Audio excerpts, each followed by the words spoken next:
Tide Gillette, the best a man can get. Hi, everyone, and welcome to Stir Friday. First things first, I'm Jenna Wolf. That is the Hall of Famer Chris Carter. We're over here. Somebody write that? Stir fry. No. Get it? Stir fry. Okay, you know what? That wasn't my joke. That was Joe's joke. Okay, let's do this. Our floor stage manager, Joe, gave me that. I passed it off. It didn't work, so now I'm blaming him. I loved it. Anyway, you know him. You know him. And you know her. And you know me. Who gets you started every day? One's out of work today. Her writer's out. No, this is her writer right here. Except for the bad jokes. Those you blame anonymous floor manager. Nope, stage manager, Joe. Oh, my God. What Patty Mahomes says he can improve after his MVP season last year. LeBron has hit the recruiting trail where everyone knows he needs to be, but we got to start with a thrilling game in Milwaukee last night. Keyword there being start. The show, as in let's run highlights, please. Game 5 between the Bucks and the Toronto Raptors. The series tied at 2. Pick it up in the fourth quarter. Kawhi Leonard from deep to give Toronto a 1-point lead. Kawhi 35 points, 15 in the fourth quarter. Under 3 to go. Tie game. Fred VanVleet, how good was he last night? Nails the 3, 21 off the bench. 30 seconds left in the game. Bucks down 3. A chance to tie right here. Malcolm Brogdon gets it in the corner, but he turns the ball over. Raptors stun the Bucks in Milwaukee. 105-99 your final. Toronto now takes a 3-2 series lead, heading back to Toronto. Here's Kawhi after the game on the message from his head coach, Nick Nurse. He told me tonight, go get it, and you know, I'm not afraid of the moment. I enjoy it, and you know, this was what I work out for in the summer. So you just got to go out and shoot the ball, I guess. That's my mindset, try to get to a spot, help my team win the game. We're not going to fold, man. Come on, man. We're best team in the league, man. We're not going to fold. We're going to go and give everything we got. We're not going to go there. And even they set a great tone, and they come out and hit us in the mouth first. We can't fold. You know, we're going to come back to Milwaukee being pissed. Like, you cannot fold. You got to go out there and give everything you got. If we lose, we lose. Okay, cool. But we're not going forward as a team, and that's not what we do. CC, I got to give you credit on this one. When most of the basketball world had the Bucks as the best team and winning this one fairly easily, you said, hold on, wait till you see what the Raptors can do. How are they able to win Game 5 on the road? Well, they win Game 5 because their coach made the best adjustment after Game 2. And that's where they were down 2-0 after losing first 2 games in Milwaukee. They decided, regardless of what other people feel, tremendous advantage as far as length and height, we're going to put our best player, and that's Kawhi Leonard, on Giannis. And since they were down 2-0, it has been the big difference in the series. Now, for me personally, this has been great for me to watch because I went through all this with Kawhi last year. When the whole world, because when you have an institution like San Antonio, because they're like New England, the organization's always right. The players aren't right. They always win. But these are really talented players that they've had in their system. But Kawhi personally took an attack because people thought that he was healthy and he couldn't play. So behind the scenes, Kawhi's a very, very different person. But it hurt him. It affected him. And he worked on his game this summer, and he felt like he could be at the level that he was at before, or even better, now coming to Toronto, because he felt like his offensive game had improved. So when they made this adjustment, and even though he got injured in game number 3, what he has done single-handedly, slowing down Giannis, forget the offensive productivity, but when you slow down Giannis, it gives you a chance to be in the game against Milwaukee because he facilitates so much of their offense.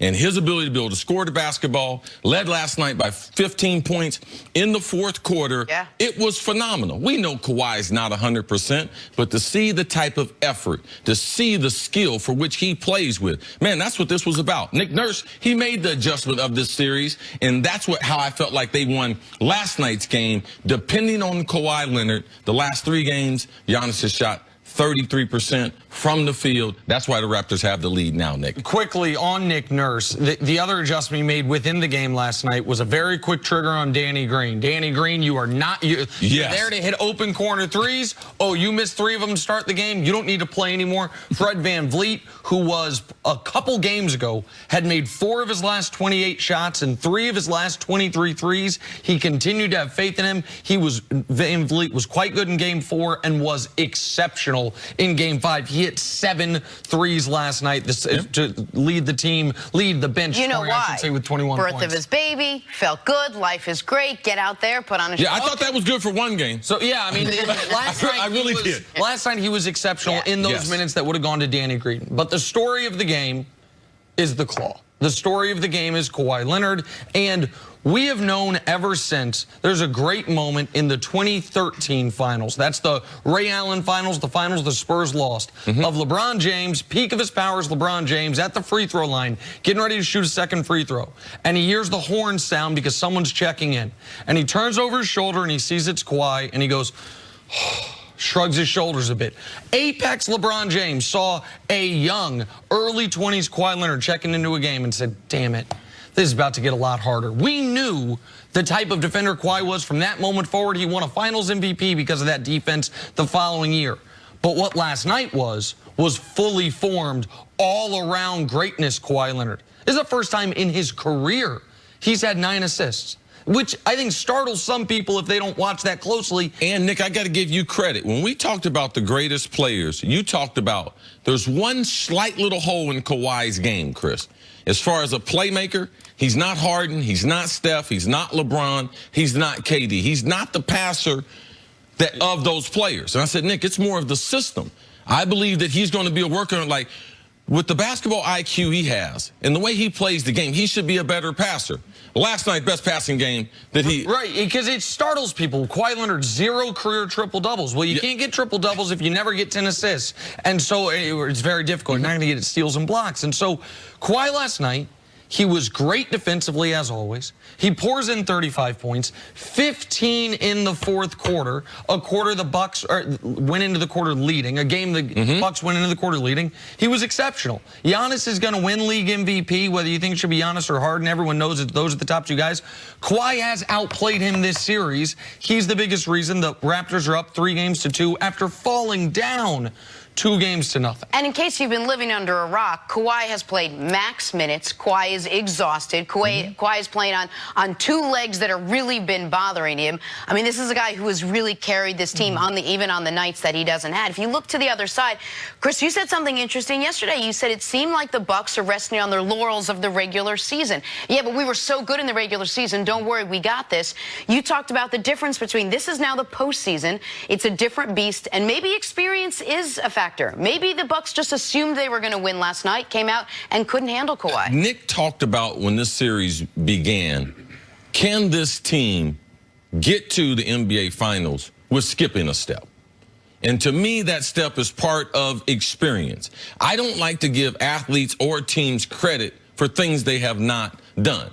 Now, I know Coach Bud, I'm not going to say this is the Atlanta team because they're so much more talented. And we know with LeBron being in the East at that time, it's a total different thing.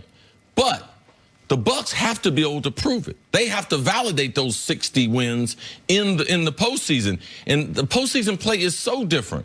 I didn't know Bledsoe was going to average half the points in the playoffs. You don't know that. Defenses play you different. Giannis with the physical contact. He's still been able to be good, but he hadn't been able to be the regular season Giannis. So all these things that you haven't seen a team do before in the postseason, chemistry, how are they going to gel after a loss? What are they going to do if they happen to lose 2 or 3 in a row? It's the first time that we've able to seen it. So it's not as if I was right. I just don't count it. Young teams experience it. The teams that don't have it, it's not that important.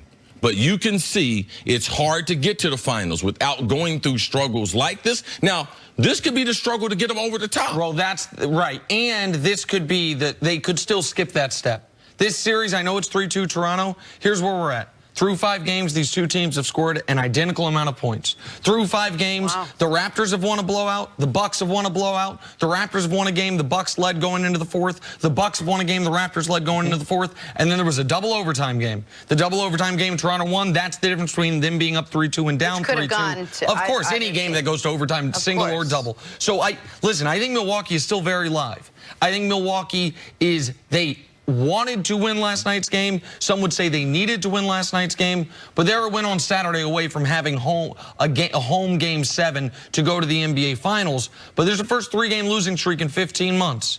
And so we will see how they deal with that, because it's something this group with this coach has not dealt with. That's an amazing stat, the numbers being equal as far as points. But the difference is Kawhi Leonard. He's been the best player. As he said, this moment is not too big for me. I worked out all summer for this. Now, Giannis has worked on his game. His game has improved so much. But if he can't shoot a 5 to 12-foot jump shot, because they're going to make a wall in the lane against him. And that's the difference in these players' development at this stage of their career. Kawhi a little bit older, and now he's got a complete game, and it was on full display last night. All right, good stuff. Sarah Kustok will be out here in a little bit. We'll discuss more of this. But coming up, did Klay Thompson get robbed by the All-NBA voters? Hear it from him next on FS1. You can always check us out on the Fox Sports channel on SiriusXM. We'll be right back.